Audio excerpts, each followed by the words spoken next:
Magnolia tsaka Phoenix, no? Game 3. So, buti naman, di ba? Kaya ako sinabi may parity yung PBA dahil akala ko 3-0. Pero itong Phoenix is nagkaroon ng late game rally. Lamang yung Magnolia buong laro. And then biglang umalagwa tong Phoenix. Well, siguro naging overconfident lang, naging complacent, naging masyadong relax itong Magnolia. Dahil lamang sila buong laro eh. Hindi nagpabaya sila, kaya sila natalo nung Phoenix.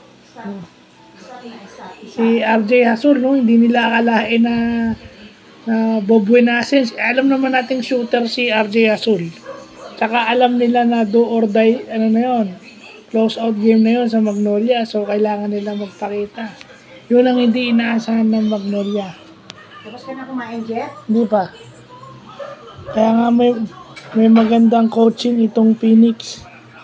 Dahil coaching kasi paano na motivate yon para to stay in the game kahit na sobrang laki na ng lamang o lamang na itong Magnolia. Kumbaga yamado na itong Magnolia. Pero nagawa pa rin ni Coach Jomat na i-motivate yung player niya na lumaban at eventually manalo.